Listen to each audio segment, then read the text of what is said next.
आज देश की बदहाल अर्थव्यवस्था पे आपसे बातचीत करने के लिए ये प्रेस कॉन्फ्रेंस बुलाई गई है। देश की आर्थिक स्थिति अत्यंत चिंताजनक है और ये अगर कहा जाए कि देश की अर्थव्यवस्था आईसीयू में है आज की तारीख में, तो कहना गलत नहीं होगा। और ये बात मैं आंकड़ों के आधार पर कह रहा हूं।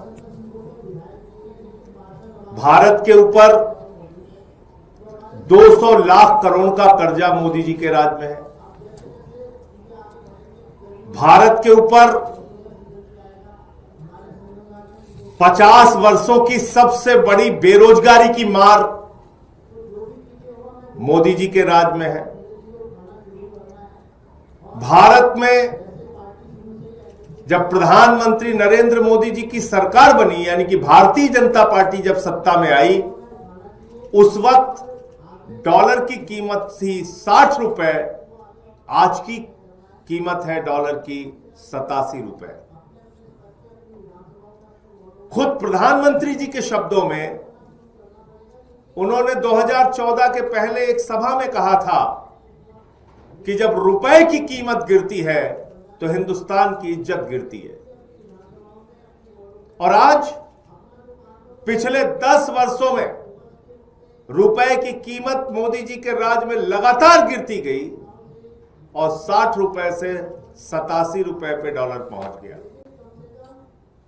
देश में पिछले 4 वर्षों में सबसे कम जीडीपी ग्रोथ यानी कि 6.4% इस वक्त दर्ज की जा रही है। और पिछले 5 महीने में शेयर मार्केट का जो हाल है, पूरी दुनिया हैरान है इस बात पे, पूरा देश हैरान है इस बात पे कि 2024 में प्रधानमंत्री जी ने चुनाव के पहले एक इंटरव्यू में कहा कि खूब शेयर खरीदो, खूब शेयर खरीदो। 4 जून के बाद देश की अर्थव्यवस्था आसमान पर पहुंचने वाली है। जितना पैसा शेयर में लगा सकते हो लगा दो। अपनी गाढ़ी कमाई का पैसा, अपने घर में बचत का पैसा, सारा पैसा शेयर मार्केट में लगा दो। ये किसने कहा? भारत के प्रधानमंत्री आदरणीय नरेंद्र मोदी जी ने। और उनके भरोसे पर, उनकी बातों पर यकीन करके देश के करोड़ों लोगों ने अपना पैसा शेयर मार्केट में लगा दिया। और पिछले 5 महीने में लगातार शेयर मार्केट गिर रहा है। 94 लाख करोड़ रुपए। आप सब वरिष्ठ पत्रकार हैं, समझदार हैं, बड़े पढ़े लिखे हैं, लेकिन मैं अगर आपको ये फिगर कहूं लिखने को तो आप जीरो लगाते लगाते थक जाएंगे। 94 लाख करोड़ रुपए आप लिख नहीं पाएंगे। देश के करोड़ों लोगों का 94 लाख करोड़ रुपए शेयर बाजार में डूब गया 5 महीने के अंदर, और कहीं कोई एक शब्द बोलने के लिए तैयार नहीं है। जो प्रधानमंत्री कहते थे कि खूब शेयर बाजार में आप जाइए और शेयर खरीदिए, 4 जून के बाद देश की इकोनॉमी आसमान पे पहुंच जाएगी, अर्थव्यवस्था आसमान पे पहुंच जाएगी, वो प्रधानमंत्री देश के करोड़ों लोगों का 94 लाख करोड़ रुपए डूब गया, उनकी जिंदगी की गाढ़ी कमाई का पैसा डूब गया।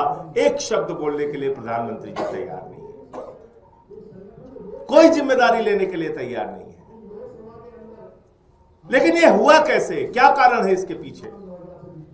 और कितनी बार ठगा जाएगा इस देश का आम आदमी? कितनी बार ठगे जाएंगे इस देश के करोड़ों लोग जो अपने मेहनत और परिश्रम से कमाते हैं और पैसा अपना बैंकों में रखते हैं, शेयर बाजार में लगाते हैं। हर जगह उसके साथ धोखाधड़ी, हर जगह उसके साथ ठगी, हर जगह उसके साथ लूट। आपको अंदाजा है, भारत के प्रधानमंत्री आदरणीय नरेंद्र मोदी जी ने अपने चंद मित्रों का 16 लाख करोड़ रुपए माफ किया। ये भी फिगर बोलूंगा तो लिखते लिखते आप थक जाओगे। 16 लाख करोड़ रुपए। ये 16 लाख करोड़ रुपए मेरे दोस्तों किसका है? क्या ये प्रधानमंत्री जी का पैसा है? क्या ये आरएसएस के लोगों का पैसा है? क्या ये बीजेपी वालों का पैसा है? नहीं। इस देश का किसान, इस देश का मजदूर, इस देश का कर्मचारी, इस देश की माताएं बहनें, इस देश के करोड़ों लोग, इस देश के मीडिया वाले, इस देश के वकील जो अपनी गाढ़ी कमाई का पैसा बचाते हैं, वो पैसा बैंकों में जमा करते हैं, इसलिए कि उनको इंटरेस्ट मिलेगा, इसलिए कि उनको ब्याज मिलेगा, इसलिए कि बेटी की शादी होगी तो वो पैसा निकाल पाएंगे। लेकिन उन्हीं पैसों को अपने दोस्तों को बिना सोचे समझे प्रधानमंत्री जी ने लोन दिया। आपका पैसा लाखों करोड़ रुपए बैंकों में जमा है, उठाया अपने दोस्तों को दिया। कितना दिया? 16 लाख करोड़ रुपए।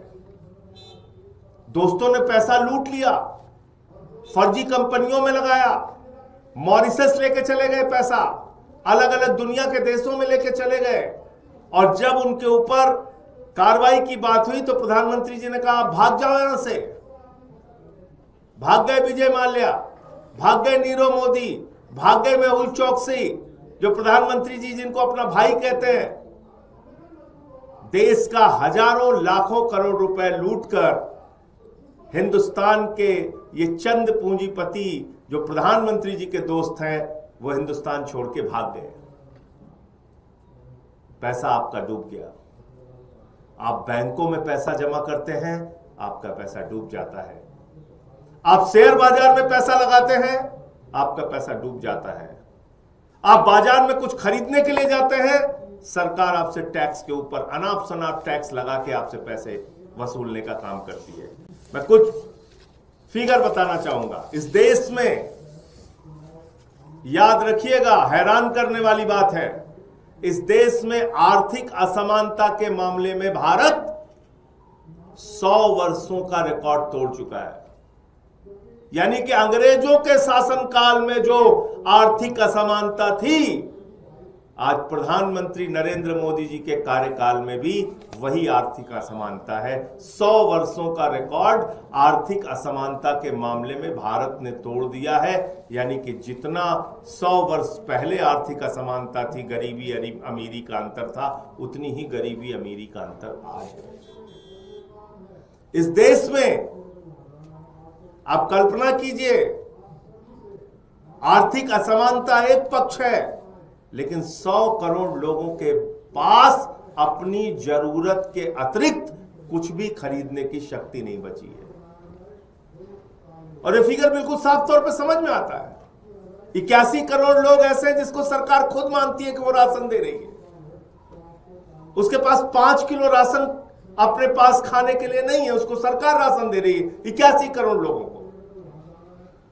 और बाकी लोग इसी आर्थिक असमानता के चक्कर में ठोकर खा रहे हैं। तो करीब करीब 100 करोड़ लोग ऐसे हैं जिनके पास अपने जरूरत के अतिरिक्त कुछ भी खरीदने के लिए पैसे नहीं है।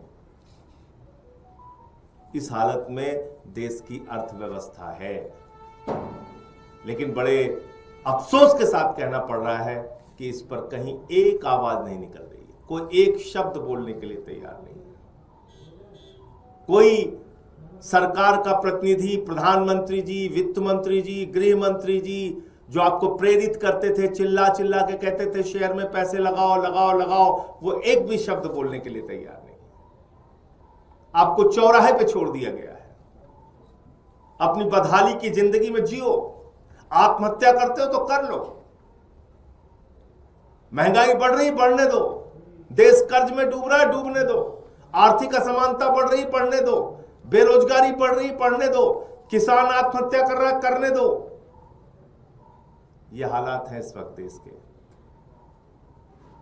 तो इसलिए मैं इस देश के लोगों से भी हाथ जोड़कर विनती करना चाहूंगा कि न समझोगे तो मिट जाओगे हिंदुस्तान वालों, तुम्हारी दास्तां तक न होगी दास्तानों में। इसलिए वक्त है इस देश को बचाने का। वक्त है इस डूबती हुई अर्थव्यवस्था के खिलाफ आवाज उठाने का। पार्लियामेंट का सेशन शुरू हो रहा है और उसमें इन सारे बिंदुओं पर महंगाई का सवाल, कर्जे का सवाल, स्टॉक एक्सचेंज में 94 लाख करोड़ रुपए डूबने का सवाल, आर्थिक असमानता का सवाल, ये सारे सवाल उठाए जाएंगे। महंगाई का सिर्फ छोटा सा आंकड़ा मैं आपके सामने पढ़ना चाहूंगा कि सब्जियों के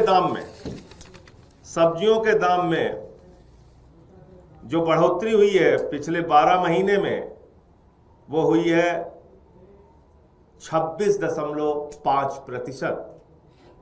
टमाटर के दाम में जो वृद्धि हुई है पिछले 12 महीने में, वो हुई है 247%, यानी कि 247%। आलू के दाम में जो वृद्धि हुई है पिछले 12 महीने में 180%। और अदरक के दाम में जो वृद्धि हुई है वो हुई है 128%। सब्जियों के दाम, आलू के दाम, टमाटर के दाम, महंगाई आसमान पे, आपसे पॉपकॉर्न पे भी टैक्स लिया जा रहा है। तो आज मुझे मोटे मोटे तौर पे इतनी ही बात कहनी थी कि प्रधानमंत्री जी सामने आइए और जवाब दीजिए। आपने इस देश के आम आदमी का पैसा बैंकों से खाली करके अपने दोस्तों के ऊपर लुटा दिया। आपने स्टॉक मार्केट का पैसा अपने दोस्तों के चक्कर में डुबा दिया, देश के करोड़ों लोगों का पैसा डुबा दिया और अपनी जांच एजेंसियों का इस्तेमाल करके, ईडी सीबीआई का इस्तेमाल करके देश के अंदर ऐसे माहौल बना दिए कि कोई भी फॉरेन इन्वेस्टर्स यानी कि विदेशी निवेशक कोई भारत में निवेश करना नहीं चाहता और देश से निवेशक जो है वो अपना पैसा ले लेकर भाग रहे हैं, क्योंकि उनको भारत की अर्थव्यवस्था पे, भारत के बाजार पे भरोसा नहीं है। और बाजार पे भरोसा इसलिए नहीं है कि प्रधानमंत्री जी पे भरोसा नहीं है। तो इसलिए इन बातों का जवाब प्रधानमंत्री जी को देना चाहिए।